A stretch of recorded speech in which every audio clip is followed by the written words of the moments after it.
my loves, what is up and welcome back to the Loosely Bound YouTube channel. My name is Kate and I am super duper excited because today I'm going to be sharing some book recommendations that are perfect for this Halloween spooky season. Before we begin, if you're not already, make sure you subscribe to the channel. Don't forget to give this video a thumbs up and share it with your friends. So starting right off, this is a book that I just started reading this afternoon. This is The Whisper Man by Alex North. I recently got a library card to my local library and I checked this out a few weeks ago and I hadn't started reading it until today. I've only got about a week before I have to return this book, so I needed to go ahead and get into it. And I'm shocked at how good this book already is. I sat down for probably about 30 minutes and I think I'm already like 60 pages in, and it just completely enveloped me as soon as I started reading it. The basic premise of The Whisper Man is about Jake and his dad. Jake's mom recently passed away, so they decide to move to a new city just to get a totally fresh start. The city that they moved to is called Featherbank, I think, and unbeknownst to them, that city has seen some really dark days. There was a serial killer that was known as the Whisper Man that was going around and killing children, and the media put out that he was luring them into these traps to be killed by whispering at their windows. Shortly after Jake and his dad moved to Featherbank, Jake starts complaining about whispers at his window. From what I can see so far, it's kind of bouncing back and forth between Jake's dad's perspective. I forget his name right now, but Jake's dad will do a chapter or two, and then it's bouncing over to some detectives that are looking for another little boy that's gone missing. It kind of is giving me Violet vibes, if you guys have checked out that book. Violet was a horror novel that I read about a year ago, and I really didn't like Violet. It was just so like drawn out and way too long in my opinion. But both kind of have to do with a single parent and their child moving into a new home. The child has some kind of imaginary friend and just a bunch of weird spooky stuff happening. But so far I am really liking The Whisper Man, so I hope it continues and it turns out to be a good read. This next book I actually just checked out today because I have a bad habit of checking more books out from the library without finishing the books that I already have, but they're free to check out, so I mean, how can you not? I saw this one recommended on Book TikTok or Book Talk, whatever you want to call it, and I was gonna buy it on Kindle, but it was kind of expensive on Kindle, so I decided I wanted to check it out. This is Runaway by Harlan Coben, and this one is about a dad and his daughter that don't get along anymore. I think the daughter is on drugs and kind of just hanging out with some shady characters, and then the dad sees her playing her guitar in Central Park, I think. Yeah, he sees her playing her guitar in Central Park, but she's not the girl he remembers. She's clearly living on the edge, frightened and in trouble. So he goes up to his daughter. They already don't have a good relationship and she wants nothing to do with him, so she runs away. And I guess just being like caught up in the moment, the dad doesn't really think about it clearly and he starts chasing her, and then all kinds of craziness ensue from there. It says, "You do the only thing a parent can do, follow her into a dark and dangerous world you never knew existed. Before you know it, both your family and your life are on the line. And in order to protect your daughter from the evils of that world, you must face them head on." I haven't read anything by Harlan Coben, but he has a lot of New York Times bestsellers, so I hope it's a good read. If you guys have read this already, or if you've read anything else by Harlan Coben, leave a comment down below and let me know if you enjoy his writing or if I made a mistake by checking this one out. All the books that I'm recommending from here are books that I own and have read already, and I try to just do like kind of a good mix so it's not like all Stephen King, even though I do have one Stephen King book in here, because how can you not read Stephen King in October? To start off, I wanted to recommend The Cellar by Natasha Preston. Now, if you've watched like any of my other videos, you know that I keep buying Natasha Preston books and not loving them, but The Cellar was actually the first Natasha Preston book that I read, and I did like this one. I think it's my favorite one out of all of the ones that I've read from her so far, but I just keep buying them because I don't know why. Like, I read them quickly and I'm interested, but I think the reason that I end up not enjoying them is she leaves the endings so open. There's really not a lot of resolution in a lot of her books, and that kind of drives me a little crazy. Like, I don't buy your books to make up my own ending. Like, I buy your books so you can tell me the ending. But anyway, I did enjoy The Cellar. Like I said, it's probably my favorite Natasha Preston book that I've read. Basically, this girl gets kidnapped. I think she's walking home from a party one night, and this guy throws her in the van and starts calling her Lily.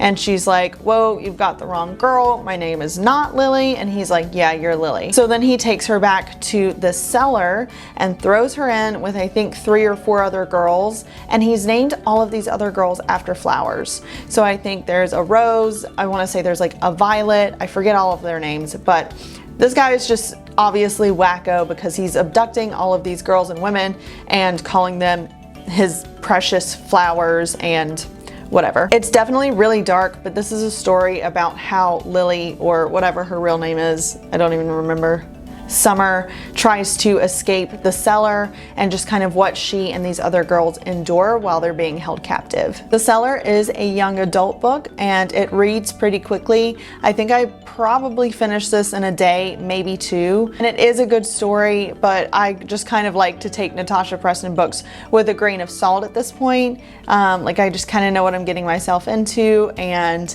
you may not always get the resolution that you are hoping for at the end, but I do think you guys will enjoy The Cellar. So if you check it out, let me know if you liked it. I could not do a spooky season video without throwing Riley Sager in there. Riley Sager is my favorite author right now.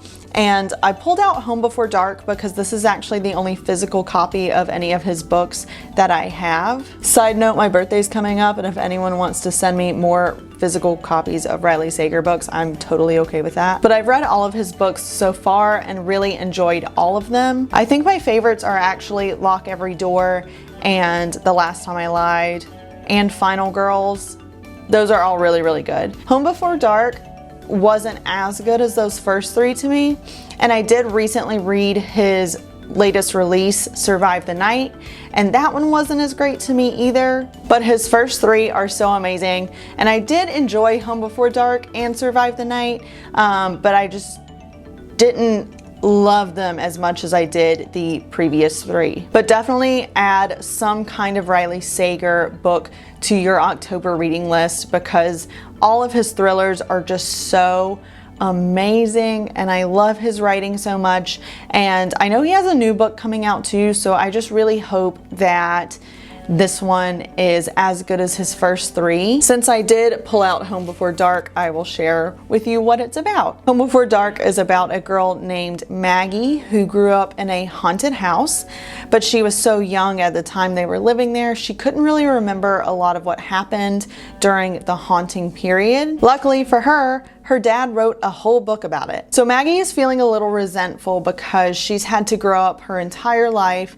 being the kid that had the best-selling horror novel written about her life. And she basically just thinks it's a joke because she can't remember any of these things happening. So she feels like her dad must have just made a lot of it up. And she's just never felt too happy with her family or this house or just the way that she had to grow up with that infamy surrounding her. But then Maggie's father dies, and lo and behold, he leaves her the house. It comes as a total shock to her to learn that he's never sold the house and he's held ownership this entire time. Actually, now that I'm kind of talking about it with you guys, I'm remembering all of the details. And thinking back on it, I did really enjoy this book. So just forget everything I said earlier about not liking this one as much as the other ones. This one was really good. I did really like this one. But anyway, Maggie learns that her dad had left her the house because he never sold it. So Maggie is going to go back into the house. It's called Baneberry Hall. She's going back to Baneberry Hall to try and uncover the truth, to see if there was any legitimacy to what her father wrote about or if it was all just a load of crap. So yeah, I just really remembered the twist at the end too, and it was cool. I didn't see it coming. I just love Riley Sager. Just please put any Riley Sager book on your October to be read list. You will not regret it. Next, I had to bring out a classic. This is Rosemary's Baby. I'm sure you guys have all seen the movie. A lot of you have probably read the book. But this is a book that I grabbed last year, and read it for the first time then. This is actually one of the books that really got me back into reading frequently because it was so good. I really loved reading this. And I actually didn't even know until last year when I picked it up at Barnes & Noble that Rosemarys Baby was even a book. I love horror stuff so much, so that's why I always read horror novels and thrillers and mysteries and stuff like that. And I equally love the horror movie genre. So Rosemary's Baby with Mia Farrow is like one of my favorite classic horror movies ever. I just think it's so good, and Mia Farrow in that movie is just so amazing. But somehow I didn't know it was a book. When I actually saw it at Barnes & Noble, I had to grab it immediately because I was like, what the heck? How did I not know this? So for those of you that have been living under a rock and don't know what Rosemary's Baby is about, it's about a girl named Rosemary and her husband Guy that just move into this new house. I guess it's technically kind of like an apartment, like they live in a building with other people, and I believe it's set in New York, so that's kind of like the style of living in the city, I feel. I've never lived in New York, so I could be totally off, but I feel like that's what people do there, is there's like apartments and buildings and people just all live in the same building. Anyway, Rosemary and Guy move into this new building. Shortly after they move in, they notice that the neighbors that live around them are kind of weird. They're very invasive. They want to like come into their house and just hang out and meet them and do dinners and all of this stuff. And at first, Guy is very annoyed with them, and Rosemary's like, come on, they're harmless, they mean well, whatever, just let them be. After Guy and Rosemary have gotten settled into their new house, Rosemary finds out that she is pregnant and she is going to have Rosemary's Baby. After sharing the good news with her neighbors, they become increasingly involved in Rosemary's life. They're making special shakes for her, they're referring her to the best baby doctors, and they basically will just not leave her alone. Rosemary then starts to suspect that maybe something is really wrong with their neighbors and that they're not just being overbearing and annoying, but something suspicious might be happening with them. And it's a whole back and forth of, is something really going on, or is Rosemary just crazy because pregnancy hormones? But the ending of this book is so good, and it's just such a freaking classic horror novel. If you have not read this one, I'm literally begging you to please read it this spooky season, because I couldn't not put a Stephen King book on the Halloween book recommendations video. This is The Shining by Stephen King. This is my favorite Stephen King book, I think. He really has so many good ones, but I did decide to pull The Shining because I remember sitting on my couch reading this book for the first time and literally like reading it and having to stop and take a break from reading it and take like some deep cleansing breaths because this book freaked me out so much. Again, I'm sure a lot of you guys have either seen the movie or have read the book or know what the premise is, but a family goes to stay in this huge hotel to take care of it for the winter season. The dad is a writer, so he's really looking forward to having this seclusion to write his next book. And the mom and the son are just kind of excited to like get away and just have free reign over this entire hotel for the winter season. The only thing that they have to do is maintain care of the hotel, so just kind of keep everything running smoothly, but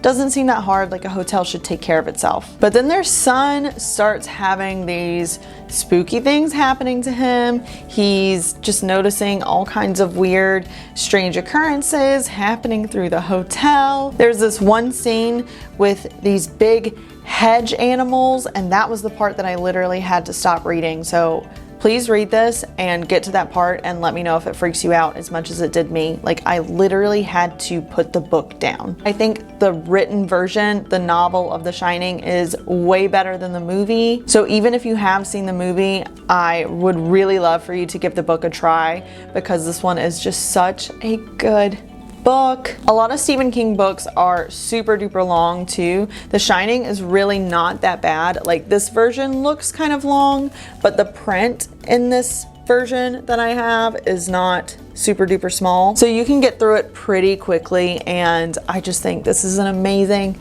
spooky season book to read. Please check it out. And finally, I wanted to share The Merciless by Danielle Vega. I've had this book for a really long time, and I always keep it up on my bookshelf because I like the cover art a lot. Like, it reminds me of like Mean Girls meets The Exorcist or something. Now that I said that, I actually feel like that might have been a blurb that someone said about this book. MTV said Mean Girls with an occult twist. Okay, so I might have stolen that, but that is what this reminds me of. This is a young adult book as well, and The Merciless is an entire series.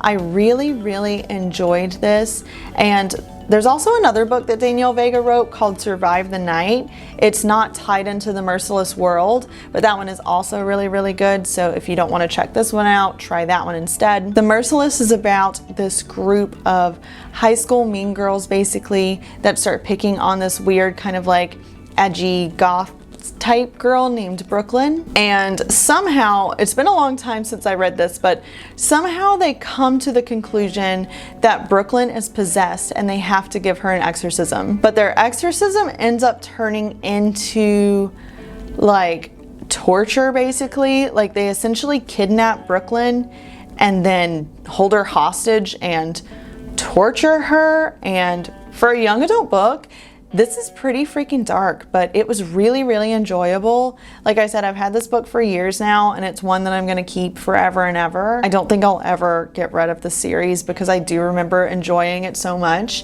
And again, because it's young adult, it's a pretty quick read.